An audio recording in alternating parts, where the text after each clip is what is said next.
Hello friends, எல்லோருக்கும் வணக்கம். Welcome to young investor channel. Markets லீவாக இருந்தாலுமே நீங்கள் கேட்க கமெண்ட்ஸ், அப்டேட்ஸ், நெக்ஸ்ட் வந்து மார்க்கெட் டீட்டெயில்ஸ் எல்லாமே டிஸ்கஸ் பண்ணிட்டு தான் இருக்கிறோம். ஸோ இதில் ஃபஸ்ட்டு பார்த்தீங்கன்னா நீங்கள் கமெண்ட்டில் கேட்டிருந்தீங்க, அப்புறம் இந்த சென்கோ கோல்டை பற்றி பேசுங்க அப்படின்னு சொல்லி. சென்கோ கோல்டு வந்து 4% லாஸ்ட் மார்க்கெட்டில் நெகட்டிவில் தான் க்ளோஸ் ஆனாங்க. இவங்க வந்து பேன் இந்தியா ஜுவல்லரி ரீட்டெய்லர் செக்மெண்ட்டில் இருக்கிறாங்க. ஸோ ஓவராலாட்டு ரீட்டைல் செக்மெண்ட்டில் ஜுவல்லரியில் இவங்க ஒரு மேஜர் ப்ளே பண்ணுறாங்க. இந்த ஸ்டாக்கோட ப்ரைஸ் வந்து 253 ரூபா க்ளோஸ் ஆயிருந்துச்சு. அநேகமாக லாஸ்ட் மார்க்கெட்டில் தான் 250 ரூபா அப்படிங்கிற ஒரு ஃப்ரெஷ் 50 வீக்லோ அந்த ஸ்டாக் டச் பண்ணிச்சு. இந்த ஸ்டாக்கில் என்ன ஒரு பிரச்சனைனா, வேல்யூஷன் நம்ம எக்ஸ்பெக்ட் பண்ணுற லெவலுக்கு வருது. 29 வந்துடுச்சு ஸ்டாக் பி. ஆனால் இன்னும் அட்லீஸ்ட் ஒரு 20 கீழே வந்தால் தான் நான் வந்து ஒரு ஆப்பர்ச்சுனிட்டியாக பார்க்குறேன். ஏன்னா புக் வேல்யூவோட பார்த்தீங்கன்னா கிட்டத்தட்ட 4 மடங்கு இருக்குது. கிட்டத்தட்ட 4 மடங்கு கிட்ட இருக்குது. அதனால் இப்போதைக்கு சென்கோ கோல்டில் நான் பார்க்குறது ஸ்டாக் பி ஒரு 20 கீழே வர பட்சத்தில் தான் நான் சென்கோ கோல்டில் ஃபோக்கஸ் பண்ணுவேன். 29 இருக்குது பிஇ. அது மட்டும் இல்லாமல் சென்கோ கோல்டோட மார்க்கெட் கேப்லேஷன் 4000 கோடி இருக்குது. இவங்களோட ப்ராஃபிட்னு பார்க்கும்போது லாஸ்ட் 5 இயர்ஸில் சிஏஜிஆர் க்ரோத் 20.4% இருக்குது. ப்ரொமோட்டர் ஹோல்டிங் வந்து லாஸ்ட் குவார்ட்டரில் 3.36% டிக்ளைன் ஆயிருக்குன்னு சொல்கிறாங்க. இதே பிஎன் கேட்ஜில் ஜுவல்லர்ஸ் எடுத்து பார்த்தீங்கன்னா இதை விட எனக்கு பெட்டராக தெரியுது. பிஎன் கேட்ஜில் ஜுவல்லர்ஸும் retail business of gold, silver, diamond jewellery இதில் தான் இருக்கிறாங்க. இவங்களும் one of the oldest jewellery company தான். 503 ரூபாவில் க்ளோஸாக இருந்துச்சு ஸ்டாக் ப்ரைஸு. 495 ரூபா இவங்களோட ஃப்ரெஷ் 50 வீக் லோ. இந்த ஸ்டாக் வந்து 33 டைம்ஸ் பி இருக்குது. புக் வேல்யூ 105 ரூபா இருக்குது. கிட்டத்தட்ட பார்த்தீங்கன்னா 5 மடங்கு புக் வேல்யூவோட இருக்குது இந்த ஷேரு. பட் ஆக்சுவலி அதை கம்பேர் பண்ணும்போது பெட்டராக தெரியுது. ஏன்னா இது வந்து லாஸ்ட் 5 இயர்ஸில் சிஏஜிஆர் க்ரோத், ப்ராஃபிட் க்ரோத் வந்து 44% இருக்குது. ரிப்பீட்டட் ப்ராஃபிட் பண்ணாலும் ஆனால் டிவிடெண்ட் கொடுக்கல. பட் சென்கோ கோல்டை கம்பேர் பண்ணும்போது பிஎன் கேட்ஜில் ஜுவல்லர்ஸ் வந்து எனக்கு ஒரு பெட்டர் ஷேராக தெரியுது. அதனால நான் வந்து சென்கோ கோல்டு இறங்கினாலும் வாய்ப்புகளை வெயிட் பண்ணிட்டு இருக்கிறேன். அதே மாதிரி பிஎன் கேட்ஜில் ஜுவல்லர்ஸ்லையும் வெயிட் பண்ணிட்டு இருக்கிறேன். பட் எனக்கு தெரிஞ்சு கல்யாண் ஜுவல்லர்ஸ்லாம் இன்னும் நிறைய இறங்கினா தான் அதில் வந்து நமக்கான ஆப்பர்ச்சுனிட்டி வரும். டைட்டன்லாம் அது வந்து ரொம்பவே வேல்யூஷன் ஜாஸ்தி. ஸோ இப்போதைக்கு சென்கோ கோல்டும் அடுத்தது பிஎன் கேட்ஜில் ஜுவல்லர்ஸும் கோல்டு ஸ்டாக்ல இதில் மட்டும் ஃபோக்கஸ் பண்ணுறேன். பட் ஆப்பர்ச்சுனிட்டிக்காண்டி நம்ம வெயிட் பண்ணி தான் உள்ளே போக முடியும். அதான் என்னோட கருத்து. Next Jio financial service. Actually இந்த ஸ்டாக்கை பற்றி கேட்டிருக்கீங்க. இதை பற்றி நான் ரொம்ப வாட்டி சொல்லிட்டேன். ஸோ 223 ரூபாவில் இருக்குது. 199 ரூபா அப்படிங்கிற லோ வந்துச்சு. கடைசியில் இப்போ கொஞ்சம் ஜம்ப் ஆகி கொஞ்சம் மேலே இருக்குது. இதோட புக் வேல்யூ பார்க்கும்போது 216 ரூபா. புக் வேல்யூக்கு கீழே விட பார்த்தீங்கன்னா லாஸ்ட் வீக்கு அதுக்கு முந்தின வாரமாக வந்து நினைக்கிறேன். பட் நான் இந்த ஸ்டாக்கில் ஃபோக்கஸ் பண்ணல. ரீசன் அப்படின்னு சொல்லி பார்க்கும்போது இவங்க இன்னும் என்ன பிஸ்னஸ் எல்லாமே பண்ணுறாங்க அப்படிங்கிறது கிளியர் கட்டாக எனக்கு புரியல. ஒன்று, அவங்க மியூச்சுவல் ஃபண்ட் பிஸ்னஸ்க்குள்ளே போகிறோன்னு சொல்கிறாங்க. அடுத்த டைம் சொல்கிறாங்க நாங்கள் வந்து லெண்டிங் டிஜிட்டல் ஆப் மூலமாட்டு நாங்கள் லெண்டிங் பண்ணுவோம். அடுத்து வந்து ஜியோ டிஜிட்டல் பேமெண்ட் ஆப்பு, ஜியோ டிஜிட்டல் ஃபினான்ஷியல் சர்வீஸ், அப்படி நிறைய சப்சிடரிஸ் இந்த ஜியோ ஃபினான்ஷியல் சர்வீஸ் கீழே இருக்குது. ஸோ கிளியர் கட்டாட்ட அண்டர்ஸ்டாண்ட் ஆகலாம் அவங்களோட பிஸ்னஸ் என்ன பிஸ்னஸ் பண்ணுறாங்கன்னு கிளியராக புரியல. அது மட்டும் இல்லாமல் கம்பெனி வந்து டெட் ஃப்ரீயாக இருக்கிறாங்க. அது ஒரு பாசிட்டிவ் அப்டேட்டாக இருக்குது. ஸ்டாக் வந்து புக் வேல்யூ கிட்ட தான் இருக்குது. கிட்டத்தட்ட புக் வேல்யூ கிட்ட தான் இருக்குன்னு சொல்லலாம். ஓரலாட்டு டிவிடெண்ட் பெருசாக கொடுக்கல. இதான் நெகட்டிவாக இருக்கலாம். But dead free. நெக்ஸ்ட் வந்து புக் வேல்யூ கிட்ட தான் ட்ரேட் ஆகுது. கம்பெனியும் ஆல்மோஸ்ட் வந்து பார்த்தீங்கன்னா டெட் ஃப்ரீ. அதுதான் ஒரு பாசிட்டிவ் அப்டேட் தரும். அவங்களோட பிஸ்னஸ் அண்டர்ஸ்டாண்ட் ஆகலை. இதான் ஜியோ ஃபினான்ஷியலில் என்னோட ஒப்பீனியன். பட் நான் இப்போதைக்கு அதில் ஃபோக்கஸ் பண்ணலை. நெக்ஸ்ட்டு வேரி எனர்ஜிஸை பற்றியும் பேசுங்கன்னு சொல்லியிருந்தீங்க. 2125 ரூபா இருக்குது இந்த ஸ்டாக்கு. இந்த ஸ்டாக் பார்க்கும்போது இந்த சோலார் பிவி மாடியூல்ஸ் இந்த செக்மெண்ட்டில் ஃபோக்கஸ் பண்ணுற கம்பெனி தான் அந்த கம்பெனி. இவங்களோட ஸ்டாக் ப்ரைஸ் நான் சொன்ன மாதிரி 2125 ரூபாவில் இருக்குது. But highly over valued. Book value 169 ரூபா இருக்குன்னா ஸ்டாக் பி வந்து 61 டைம்ஸ் இருக்குது. Return on capital employed, return on equity இது எல்லாமே நல்லா இருந்தாலுமே ஆனால் ரொம்பவே ஓவர் வேல்யூடாக தெரியுது. கம்பெனியோட ட்ராக் ரெக்கார்டு, அதாவது ரிட்டர்ன் ஆன் ஈக்விட்டி வந்து லாஸ்ட் 3 இயர்ஸில் 34.7% இருக்குது. 12.6 டைம்ஸ் வந்து அவங்களோட புக் வேல்யூவோட அதிகமாக ட்ரேட் ஆகுது. என்ன அவங்க வந்து பார்த்தீங்கன்னா டிவிடெண்ட் கொடுக்க மாட்டேங்கிறாங்க. அதாவது ரிப்பீட்டடாக ப்ராஃபிட் பண்ணாலுமே டிவிடெண்ட் கொடுக்க மாட்டேங்கிறாங்க. 2021 2024 வரைக்கும் இந்த 4 வருஷத்தில் அவங்களோட சேல்ஸ், எக்ஸ்பென்ஸ், ப்ராஃபிட் பார்க்கும்போது சேல்ஸே பாருங்கள் 953 கோடி, 2854 கோடி, 6751 கோடி, 11398 கோடி. அதே மாதிரி எக்ஸ்பென்சஸும் பார்த்தீங்கன்னா இன்க்ரீஸ் ஆயிருக்குது. ஆப்ரேட்டிங் ப்ராஃபிட்டும் இன்க்ரீஸ் ஆயிருக்குது. So net profit last 4 years பார்த்தீங்கன்னா 48 கோடி, 80 கோடி, 500 கோடி, 1274 கோடி. நல்ல கம்பெனி, எல்லாமே ஓகே. பட் வேல்யூஷன் ஜாஸ்தியாக இருக்கிற சமயத்தில் நம்ம உள்ளே போக முடியாது. இதான் என்னோட கருத்து. நெக்ஸ்ட் பார்த்தீங்கன்னா கரூர் வைசியா பேங்க். கரூர் வைசியா பேங்க்ல என்னன்னா அது வந்து 187 ரூபாவில் லாஸ்ட் க்ளோஸ் ஆயிருக்கு. 3% மேலே நெகட்டிவ்ல க்ளோஸ் ஆயிருக்கு. ரீட்டைல் பேங்கிங் செக்மெண்ட்ல இருக்கிற கம்பெனி, அக்ரிகல்ச்சர் லோன்ஸ் இதெல்லாமே கொடுக்குறாங்க. கமர்ஷியல் பேங்கிங் ஃபேஸ் பண்ணியிருக்கிற கம்பெனி. இதோட ஹிஸ்ட்ரி வீடியோவே பார்த்தீங்கன்னா நம்மளோட பிளேலிஸ்ட்டில் இருக்கும். அதை செக் பண்ணி பாருங்க. கரூர் வைசியா பேங்க் எப்படி ஸ்டார்ட் ஆச்சு, எப்படி க்ரோத் ஆச்சு, அதோட ஹிஸ்ட்ரி வீடியோ நம்மளோட பிளேலிஸ்ட்டில் இருக்குது. ஸோ இந்த ஸ்டாக் வந்து பார்த்தீங்கன்னா புக் வேல்யூ 135 ரூபா இருக்குது. ஸ்டாக் ப்ரைஸ் 187 ரூபா இருக்குது. கிட்டத்தட்ட புக் வேல்யூவோட ஜாஸ்தியாக இருக்குது. 246 ரூபா ஹை போயிருக்காங்க, 164 ரூபா லோ, 52 வீக் லோ. ஸ்டாக் பி வந்து கிட்டத்தட்ட 8 இருக்குது. ஸ்டாக் பி ரேஷியோ 8 இருக்குது. ஆனால் எனக்கு தெரிஞ்சு கரூர் வைசியா பேங்க் முன்னாடியே கன்சிடர் பண்ணியிருந்தவங்க ஹோல்ட் பண்ணுங்க. பட் இப்போ கரூர் வைசியா பேங்கோட வேல்யூஷனை காட்டிலும் நிறைய பேங்க் வந்து வேல்யூஷன் சீப்பாக கிடைக்குது. சவுத் இந்தியன் பேங்க், நெக்ஸ்ட் வந்து IDFC first bank, Karnataka bank, இந்த மாதிரி நல்ல பேங்க் கிடைக்குது. இண்டஸ்இண்ட் பேங்க் சொன்னால் நீங்கள் வந்து அடிப்பீங்க, ஸோ அதனால் அவாய்ட் பண்ணிடுங்க. ஸோ இப்போ கரூர் வைசியா பேங்கை கம்பேர் பண்ணும்போது நிறைய பேங்க் வந்து பார்த்தீங்கன்னா வேல்யூஷன் நமக்கு வந்து சீப்பாக கிடைக்குது. ஸோ அதில் ஃபோக்கஸ் பண்ணுங்கள். கரூர் வைசியா பேங்க் வந்து புக் வேல்யூ கீழே வரும் பட்சத்தில் நம்ம ஃபோக்கஸ் பண்ணலாம்.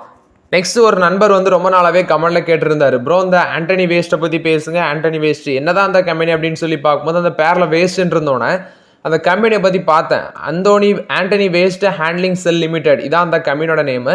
இவங்க வந்து மெக்கானிக்கல் பவர் மூலம் மட்டும் இந்த ரோட் ஸ்வீப்பிங் பண்ணுறது, நெக்ஸ்ட் வந்து டிரான்ஸ்போர்ட்டேஷன், அந்த வேஸ்ட்டை வந்து கலெக்ஷன் பண்ணுறது, வேஸ்ட்டை வந்து எனர்ஜியாட்டு மாற்றுறது, இந்த மாதிரி ப்ராஜெக்டில் இருக்கிறாங்க. அதாவது வேஸ்ட் மேனேஜ்மெண்ட், நெக்ஸ்ட் வந்து ஆப்ரேஷன் அண்ட் மெயின்டெனன்ஸ், இந்த செக்மெண்ட்டில் இருக்கிற பிஸ்னஸ் தான் இவங்க. காஞ்சு மார்க் மும்பை, அங்கே தான் இவங்களுக்கு வேஸ்ட் மேனேஜ்மெண்ட் ஃபெசிலிட்டியும் இருக்குது. அதாவது இந்தியாவில் முனிசிபல் வேஸ்ட் மேனேஜ்மெண்ட் இண்டஸ்ட்ரியில் இவங்க வந்து டாப் 5 பிளேயர்ஸில், அதாவது டாப் 5 பிளேயர்ஸில் இவங்களும் ஒன் ஆஃப் த கம்பெனியாக இருக்கிறாங்க. இவங்களோட ட்ராக் ரெக்கார்டுன்னு பார்க்கும்போது கிட்டத்தட்ட 20 வருஷம் இந்த செக்மெண்ட்டில் இருக்கிறாங்க போல். இந்த கம்பெனி வந்து ஒரு ஸ்மால் கேப் கம்பெனி தான், அதை ஃபஸ்ட்டு சொல்லிடுறேன். மார்க்கெட் ப்ரைஸ் வந்து 500 ரூபா இருக்குது கரண்ட் மார்க்கெட் ப்ரைஸு. ஆனால் இதோட ஹைனி பார்க்கும்போது 902 ரூபா வரைக்கும் போய் இப்போ கொஞ்சம் டவுன் ட்ரெண்டில் இருக்குது. ஸ்டாக் வேல்யூஷன் வந்து 19.5 இருக்குது. புக் வேல்யூ 212 ரூபா இருக்குது இந்த ஸ்டாக்கோட புக் வேல்யூ பார்க்கும்போது. பட் வேல்யூஷன் வந்து 20 கீழே தான் இருக்குது. பட் நான் இது ஸ்மால் கேப் கம்பெனினால நான் பெருசாக ஃபோக்கஸ் பண்ணலை. கம்பெனி வந்து டெட் ஃப்ரீன்னு சொல்ல முடியாது, பட் கொஞ்சம் கடன் இருக்குதுன்னு சொல்கிறாங்க. அதாவது கொஞ்சம் கடன் இருக்குது, கம்ப்ளீட் டெட் ஃப்ரீன்னு சொல்ல முடியாது. ஃபியூச்சரில் நாங்கள் டெட் ஃப்ரீயாக மாறிடும்னு சொல்கிறாங்க. லாஸ்ட் 5 இயர்ஸில் CAGR growth பார்க்கும்போது 25.7% இருக்குது. நல்ல ஒரு ப்ராஃபிட் growth தான் காமிச்சிருக்காங்க. பட் டிவிடெண்ட் பெருசாக இல்லை, டேக்ஸ் ரேட் வந்து கொஞ்சம் லோவாக இருக்குன்னு சொல்கிறாங்க. லாஸ்ட் 4 இயர்ஸ் நீங்கள் சேல்ஸ் எடுத்து பாருங்கள், 465 கோடி, 648 கோடி, 854 கோடி, 873 கோடி. ஸோ ஓரளாட்டு இன்க்ரீஸ் தான் இருக்குது சேல்ஸ். அதே மாதிரி எக்ஸ்பென்ஸும் இன்க்ரீஸ் ஆகிருக்கு. 2024 எக்ஸ்பென்சஸ் குறைஞ்சிருக்கு. அடுத்தது நெட் ப்ராஃபிட் பார்க்கும்போது 64 crores, 90 crores, 85 crores, 100 crores. So ஒரு ஆவரேஜாக பார்க்கும்போது பார்த்தீங்கன்னா 15% அந்த ரேஞ்சில் வந்து ப்ராஃபிட் growth வந்து இன்க்ரீஸ் ஆகிருக்கு வருஷம் வச்சு பார்க்கும்போது. ஒரு நல்ல கம்பெனி தான், ஸ்மால் கேப் கம்பெனி தான், பட் டெட் ஃப்ரீ கம்பெனி என்ன சொல்ல முடியாது. என்ன ஒன்றுன்னு பார்த்தீங்கன்னா கம்பெனியோட குரூப் டெப்ட்னு சொல்கிறாங்க, அது ஒரு 414 கோடி. நெட் டெப்ட்னு பார்க்கும்போது 343 கோடி. டெப்ட் டு ஈக்விட்டி ரேஷியோ 0.5 இருக்குது. ஓகேவா? ஸோ டெட் ஃப்ரீன்னு சொல்ல முடியாது, பட் ஆக்சுவலி கடனை வந்து ஃபியூச்சரில் குறைக்கிறோன்னு சொல்கிறாங்க. ஸ்மால் கேப் கம்பெனி க்ரோத்துன்னு பார்க்கும்போது ஒரு 15% குவார்டர் ஆன் குவார்டர் பேஸ்லேயே, இயர் ஆன் இயர் பேஸ்லேயே க்ரோத் இருக்குது. பெருசாக க்ரோத்துன்னு சொல்ல முடியாது. பட் எனக்கு தெரிஞ்சது ஸ்மால் கேப் கம்பெனி, நீங்கள் வேணால் ஃபோக்கஸ் பண்ணுங்கள். நான் என்ன ட்ரெண்டில் இருக்குன்னு உங்கள்கிட்ட எக்ஸ்பிளைன் பண்ணியிருக்கிறேன். பட் கன்ஃபார்மாட்டு வாங்கலாமா வாங்கக்கூடாதாங்கிறது நீங்கள் தான் முடிவு பண்ணணும். நெக்ஸ்ட்டு பார்த்தீங்கன்னா கொச்சின் ஷிப்யார்டு, இந்த ஸ்டாக்கு பற்றி வாத்தலன்னு மாதிரி தான் இருக்குது. ஸோ இது வந்து நம்ம ரொம்ப நாளாக டிஸ்கஸ் பண்ண கம்பெனி. ஏன்னா இவங்க வந்து பார்த்தீங்கன்னா லீடிங் ஷிப் செக்மெண்ட்டில் இருக்கிற கம்பெனி, குறிப்பாட்டு வெசல்ஸு, நெக்ஸ்ட் வந்து ரிப்பேர்ஸ், மெயின்டெனன்ஸு, இந்த ஷிப் பில்டிங்கில் வந்து இவங்க ஒன் ஆஃப் த லார்ஜஸ்ட் செக்மெண்ட்டில் இருக்கிற கம்பெனி. குறிப்பாட்டு ஷிப் பில்டிங்கில் வந்து நிறைய கேபிட்டல் தேவைப்படும். ஸோ 1-2 கம்பெனி தான் இருக்கிறாங்க. இப்போ கொச்சின் ஷிப்யார்டு, மற்ற கம்பெனிஸ் வந்து கார்டன் டிஸ்ட்ரிபியூட்டர்ஸ் அவங்களாம் இருக்கிறாங்க. அவங்க கொஞ்சம் டிஃபென்ஸ் பேஸ் பண்ணியும் இருக்கிறாங்க. கார்டன் டிஸ்ட்ரிபியூட்டர்ஸு, மேசா கான்டாக்ட் ஷிப்பில்டர்ஸு. அடுத்தது வந்து 2 கம்பெனிஸ் இருக்கிறாங்க. ஹிந்துஸ்தான் ஏரோநாட்டிக்ஸ் லிமிடெட், அவங்க வந்து இந்த பிஸ்னஸில் பாதி இருக்கிறாங்கன்னு நினைக்கிறேன், பாதி டிஃபென்ஸில் இருக்கிறாங்கன்னு நினைக்கிறேன். கொச்சின் ஷிப்யார்டோட ஸ்டாக் ப்ரைஸ் லாஸ்ட் மார்க்கெட்டில் பார்க்கும்போது கிட்டத்தட்ட 1292 ரூபாவில் க்ளோஸ் ஆகிருக்குது. இதோட லோன் பார்க்கும்போது 864 ரூபா. இதெல்லாம் ஒரு வருஷத்துக்கு முன்னாடி செம்ம ரிட்டர்ன்ஸ் 2979 வரைக்கும் போச்சு. எப்போன்னு பார்க்கும்போது நம்ம election results, parliament election results ஒரு 2 மாதத்துக்கு முன்னாடியே பார்த்தீங்கன்னா இந்த செக்மெண்ட்டில் இருந்த ஸ்டாக் எல்லாமே செம்ம ரிட்டர்ன்ஸ்னு சொல்லலாம். அப்படி ஒரு ரிட்டர்ன்ஸ் கொடுத்துச்சு.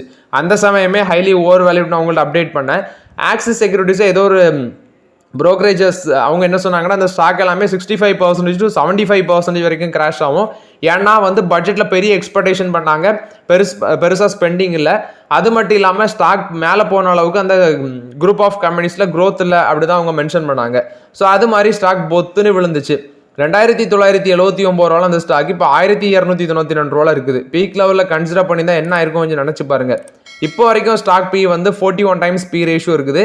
புக் வேல்யூ 202 ரூபா இருக்குது. அதனால வெயிட் பண்ணி தான் ஆகணும், வாய்ப்புகளே இல்லை இதில். ஸோ 41 times பி ரேஷியோ இருக்குது. Almost dead free. நல்ல ரிட்டர்ன்ஸ் கொடுக்குறாங்க. ஆக்சுவலி ஹெல்த்தி டிவிடெண்ட் பே அவுட்டும் பண்ணியிருக்கிறாங்க. ஆனால் என்ன ஒன்று, ப்ரொமோட்டர் ஹோல்டிங் வந்து லாஸ்ட் குவார்ட்டரில் சில குவார்ட்டர்ஸில் வந்து 4% மேலே குறைஞ்சிருக்குது. பாஸ்ட் 5 இயர்ஸில் சேல்ஸ் க்ரோத்தும் 4.21% தான் டெலிவர் பண்ணியிருக்காங்க. லாஸ்ட் 3 இயர்ஸில் லோ ரிட்டர்ன் ஆன் ஈக்விட்டி அப்படின்னு சொல்லி மென்ஷன் பண்ணுறாங்க. இது அவங்க ஆவரேஜாட்டு கொடுக்குறது. ஆனால் என்னென்னா இந்த வருஷத்துக்கு போன வருஷம் வந்து ஒரு நல்ல ரிட்டர்ன்ஸ் கொடுத்துருந்துச்சு. பட் கேர்ஃபுல்லாக அந்த டைமே வந்து டைல்யூட் பண்ணியிருந்தாங்கன்னா நல்ல ரிட்டர்ன்ஸ் கிடச்சிருக்கும். இந்த ஸ்டாக்கில் வச்சு பொறுமையாக இருந்தாங்கன்னா லாஸ் தான் இருந்திருக்கும். நெக்ஸ்ட்டு ஹெச்இஜி லிமிடெட் இந்த கம்பெனியை பற்றி கேட்டிருந்தீங்க. இவங்க வந்து இந்த கிராஃபைட் எலக்ட்ரோட்ஸ் இதை வந்து எக்ஸ்போர்ட்டராக இருக்கிறாங்க. மேனுஃபேக்சர் பண்ணி எக்ஸ்போர்ட் பண்ணுறதுல ஒன் ஆஃப் த லீடிங் கம்பெனியாக இருக்கிறாங்க. எல்என்ஜே பில்வாரா குரூப் அந்த கம்பெனி தான் இவங்க மேனேஜ்மெண்ட் பண்ணுறது. அவங்க IT service, power generation, textile இந்த செக்மெண்ட்லாம் இருக்கிற குரூப் ஆஃப் கம்பெனி. 400 ரூபா இருக்குது ஸ்டாக் ப்ரைஸு. 7000 கோடி மார்க்கெட் கேபிட்டலைசேஷன் இருக்கிற கம்பெனி. 34 times பி ரேஷியோ இருக்குது. புக் வேல்யூ 230 ரூபா இருக்குது. ஆல்மோஸ்ட் கம்பெனி வந்து டெப்டை ரெடியூஸ் பண்ணியிருக்காங்க. டெட் ஃப்ரீன்னு சொல்ல முடியாது. ஆக்சுவலி ஹெல்த்தி டிவிடெண்ட் 31.5% வந்து டிவிடெண்ட் பே அவுட் பண்ணுறாங்க. பட் லாஸ்ட் 3 இயர்ஸில் ரிட்டர்ன் ஆன் ஈக்விட்டி வெறும் 10.5% தான் இருக்குது. ஸோ எனக்கு தெரிஞ்சது இந்த ஸ்டாக்லாம் இப்போதைக்கு நான் ஃபோக்கஸ் பண்ணல. பட் என்ன ட்ரெண்டில் இருக்குன்னு சொல்லியிருக்கிறேன், நீங்களே ஃபோக்கஸ் பண்ணிக்கோங்க. லாஸ்ட்டு 4 வருஷம் அவங்களோட சேல்ஸ் எக்ஸ்பென்சஸ் பார்க்கும்போது சேல்ஸ் 2145 கோடி, 2021 1254 கோடி, 22 2201 கோடி, மார்ச் 2023 2463 கோடி பண்ணியிருக்காங்க. எக்ஸ்பென்சஸும் பார்த்தீங்கன்னா 2020 ஒரு எக்ஸ்பென்ஸு, அதுக்கப்புறம் 2 குவார்ட்டர் குறைஞ்சிருக்கு, மறுபடியும் இன்க்ரீஸ் ஆயிருக்குது. நெக்ஸ்ட் ப்ராஃபிட், நெட் ப்ராஃபிட் வந்து 68 கோடி பண்ணியிருக்காங்க 2020. 2021 18 கோடி நெட் லாஸ் போல. அடுத்தது 431 கோடியாக இன்க்ரீஸ் ஆயிருக்கு 22. 23 532 கோடி ப்ராஃபிட் பண்ணியிருக்கிறாங்க. ஸோ ஓவர்லாட்டி தான் அந்த கம்பெனி. டெட் ஃப்ரீன்னு சொல்ல முடியாது, பட் டெப்ட் கொஞ்சம் இருக்குது. நெக்ஸ்ட் பார்த்தீங்கன்னா நம்மளோட தமிழ்நாடு பட்ஜெட்டில் ஒரு ஸ்கீம் கொண்டு வந்தாங்க. அது என்ன ஸ்கீம்னா, இந்த கிக் ஒர்க்கர்ஸ், இந்த ஜொமேட்டோ, நெக்ஸ்ட் வந்து ஸ்விக்கி, அதாவது டெலிவரிஸில் ஒர்க் பண்ணுவாங்க அந்த எம்ப்ளாயிஸுக்கு வந்து பார்த்தீங்கன்னா 20,000 ரூபா வந்து ஸ்கீம் கொண்டு வராங்க. என்ன ஸ்கீம்னு பார்க்கும்போது, எலக்ட்ரிக் பைக் வந்து பர்ச்சேஸ் பண்ணுறதுக்கு 20,000 ரூபா வந்து பார்த்தீங்கன்னா மானியம் கொடுக்குறாங்க. ஸ்கூட்டர்ஸ் பர்ச்சேஸ் பண்ணுறதுக்கு 20,000 ரூபா வரைக்கும் மானியம் கொடுக்குறாங்க. இது எந்த மாதிரி பயனுள்ளதாக இருக்குன்னு சொல்லி அவங்களுக்கு தெரியும். ஏன்னா வந்து ஒரு ஸ்கூட்டரில் வந்து 20,000 ரூபா அவங்க வாங்கும்போது குறையும்னு சொல்கிறாங்க கிக் ஒர்க்கர்ஸுக்கு.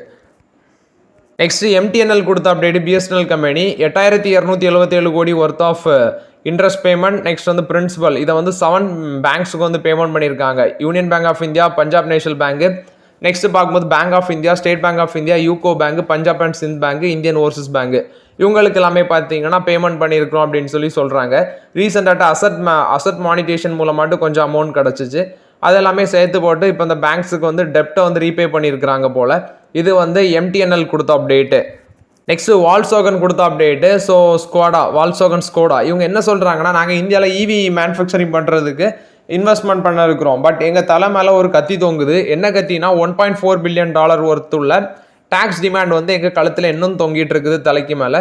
அது மட்டும் இல்லாமல் இவங்க வந்து லோக்கலில் வந்து பார்ட்னர்ஷிப் வந்து எதிர்பார்க்குறாங்க. அது வந்து ஃபெயில் ஆகிருக்கு போல். ஸோ என்ன ரீசன் அப்படின்னு சொல்லி பார்க்கும்போது, $1.4 billion worth of tax demand என்ன அப்படின்னு சொல்லி பார்க்கும்போது, லக்ஸரி கார் வந்து இம்போர்ட் பண்ணதில் வந்து சில ஃப்ராட்ஸ் பண்ணியிருக்காங்க. ஏன்னா உண்மையை சொன்னால் காரோட ப்ரைஸ் அதிகமாக போகிறதுனால கொஞ்சம் சில தவறு நடந்திருக்கு அப்படின்னு சொல்லி டேக்ஸ் டிமாண்ட் வந்து இந்தியன் கவர்மெண்ட் தரப்பில் வந்து போயிருக்கு. பட் இதே மாதிரி தான் இன்ஃபோசிஸுக்கு 30,000 கோடி டேக்ஸ் டிமாண்ட் போச்சு. கடைசியில் அது என்ன ஆச்சுன்னு தெரில. அது நிறைய கம்பெனிஸில் வந்திருக்குது. இதுவும் அது மாதிரி தான் ஆகுமா, இல்லை வந்து கவர்மெண்ட் கலெக்ட் பண்ணுவாங்களாங்கிறது பொறுத்திருந்தான் பார்க்க வேண்டும்.